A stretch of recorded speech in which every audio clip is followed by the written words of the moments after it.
Nularnya bisa dari kelelawar ke manusia langsung dengan cara misalnya manusianya makan itu tadi sari pohon yang sudah tercemar oleh entah pipisnya, entah ludahnya, atau bisa jadi makan daging kelelawarnya ya, misalkan ya. Kalau mentah iya, kalau matang tidak. Oh, kalau matang tapi tidak. jarang kan kita ngegado Agak aneh kelelawar ya. Biasanya kalau kelelawar di beberapa daerah memang ada ya. Dimasak tapi. Nah, si virusnya kan inaktif di 100 derajat Celcius 15 menit inaktif gitu. Sementara kalau masak itu kan pasti lebih dari. Jadi yang paling mungkinnya adalah dari tercemar. Pencemaran.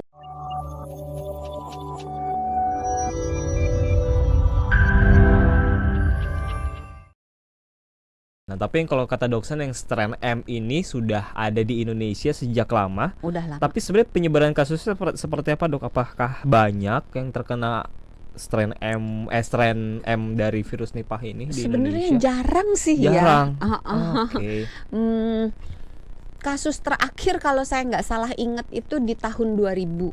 Tapi itu juga bukan kasus dari penularan yang dari di Indonesia. Jadi itu dari pekerja migran dari Malaysia yang terinfeksi, kemudian dia pulang ke Indonesia dan membawa si virus itu di dalam tubuhnya dan menimbulkan beberapa kasus di Indonesia gitu. Wait, terakhir kali itu tahun Indonesia 2000. merasa ada yang terjangkit kalau tahun saya 2000. Salah inget ya, kalau saya 26 tahun yang lalu. Lantas kenapa kita perlu waspada kalau memang jarang yang kena? Mungkin gini ya, penyebab dulu kenapa virus Nipah itu di Indonesia nggak terlalu banyak kasusnya, nggak heboh gitu. Karena virus Nipah setempat, setempat, yang lokal gitu ya, yang M bukan yang B ya. Walaupun jalur penularannya sama, tapi orang-orang lokal, orang Indonesia itu jarang mengkonsumsi makanan atau minuman yang tercemar oleh si virus ini. Jadi virus Nipah itu kalau di dalam tubuhnya kelelawar itu sebenarnya dia biasa aja gitu. Jadi kelelawar itu adalah reservoir alami dari virus Nipah. Oh, jadi kelelawar karena kelelawar yang menyebarkan itu. Iya. Tapi si kelelawar itu walaupun di dalam tubuhnya ada virus Nipah, dia nggak sakit. Nah, dengan cairan tubuhnya yang bisa berupa ludahnya, pipisnya, pupnya, darahnya, cairan kelaminnya yang mengandung virus tersebut, maka kalau kita menyentuh, kita makan, misalnya makan buah atau makan sari aren itu kan kadang-kadang suka disadap ya. Airnya itu kalau saya nggak salah, coba tolong dikoreksi ya sahabat Sonora yang di daerah Jawa Tengah mungkin itu minum sari aren yang segar, tapi jarang. Dan itu minum sari aren yang segar itu sudah mulai ditinggalkan karena cepat rusak. Jadi sebentar kemudian udah asem. Nah, orang Indonesia kebanyakan makannya sari aren itu yang dijadikan gula Jawa, gula aren. Jadi walaupun pohonnya disadap, misalnya pun kelelawarnya mencemari, misalnya nggak sengaja dia pup di situ atau dia ikut jilat-jilat sadapannya, tapi karena prosesnya itu untuk membuat gula aren, gula Jawa itu dimasak lama, ya virusnya udah inaktif karena virus Nipah inaktif dalam keadaan dipanaskan 5 menit 100 derajat Celcius 15 menit ya 15 menit 100 derajat Celcius dia inaktif. Sementara kalau kita bikin gula aren kan lama tuh digodok gitu. Itu pertama. Jadi kita jarang mengkonsumsi barang-barang yang dicemari oleh si. Jadi biang keladi si virus Nipah ini sebenarnya ada kelelawar. Betul. Nah, dari kelelawar bisa pindah kemana-mana. Sebenarnya kalau di India, Bangladesh itu banyak ya. Mereka suka minuman yang seger gitu. Kalau di kita enggak. Kalau saya riset nih ya Dok ya, jumlah kasus global itu sebenarnya masih di bawah 1000, bahkan 800 pun belum sampai ya. Artinya itu di Asia, di tempat lain nggak banyak, bahkan di beberapa tempat nggak ada. Nah, lantas kenapa kita harus waspada Dok kalau ternyata angkanya tidak setinggi itu? Karena angka fatalitasnya tinggi. Oh begitu. Bisa kalau yang strain B Uh-uh. itu bisa sampai 40 sampai 75%. Wow. Artinya dari 100 orang yang terkena virus Nipah, Uh-uh. itu 40 sampai 75 orang meninggal. Wah, berbahaya. Ya, Berbahaya sekali berarti. walaupun dia sedikit, Uh-uh. tapi tingkat fatalitasnya tinggi. Oke. Karena memang sesuai dengan hukum virus, hukum virus. alami virus. Semakin dia mematikan, biasanya ya selalu ada kasus yang luar biasanya. Biasanya kalau dia tidak mematikan virusnya, dia penularannya hebat. Oh, cepat kayak gitu. contohnya kayak COVID ya, cepat tapi kan fatalitasnya rendah. Oke. Tapi kalau misalnya dia virusnya itu mematikan, biasanya lebih susah menular. Nah, Nipah ini nggak gampang-gampang banget nular, nggak semudah yang kita bayangkan gitu loh. Makanya pemerintah menjaga sekali ya supaya si virus Nipah strain B ini jangan sampai. Karena kalau sampai perbatasan bandara kan udah mulai dijaga. Karena kalau sampai sekalinya masuk bisa fatalitasnya tinggi gitu ya. Oke. Nularnya susah. Nah, menularnya lewat apa saja emang, Dok?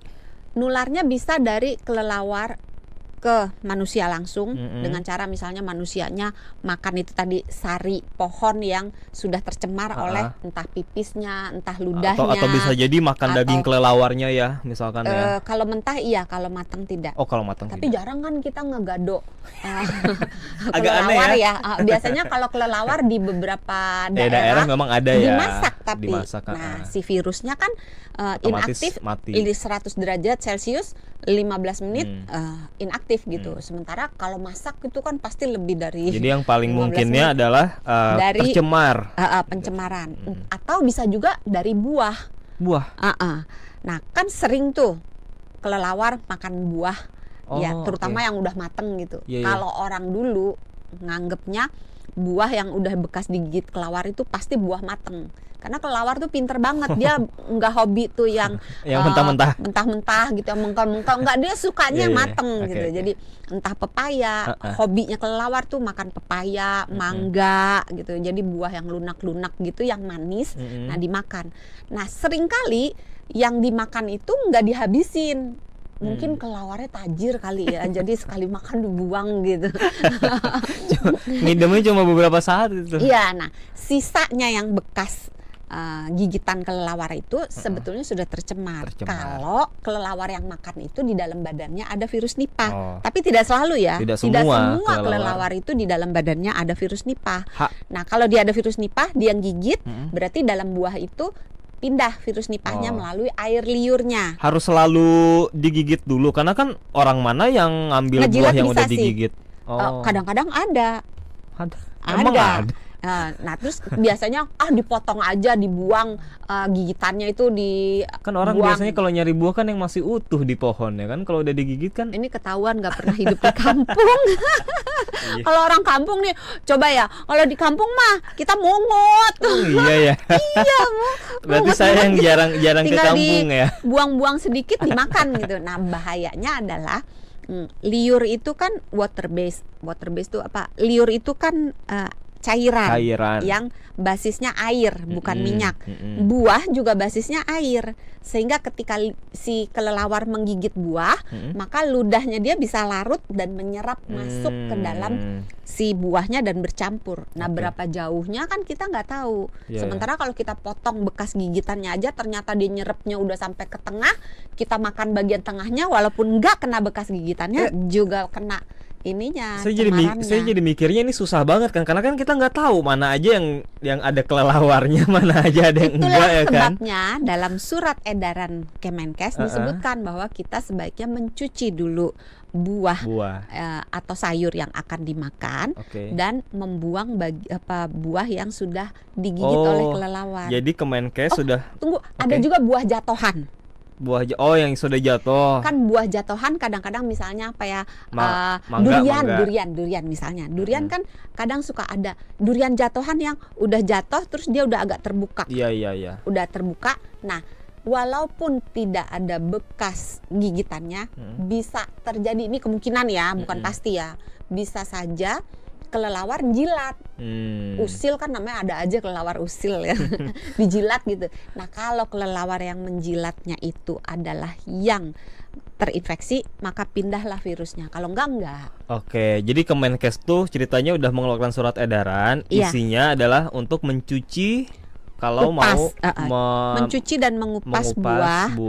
Terus Oke. membuang bagian yang membuang buah yang sudah bekas digigit, dan kalau kita mau konsumsi daging harus dalam keadaan matang sepenuhnya. Karena buah dan daging itu jadi salah dua potensi ya penyebaran si virus Nipah itu. Makanya disarankan oleh Kemenkes dicuci sama dikupas terlebih dahulu.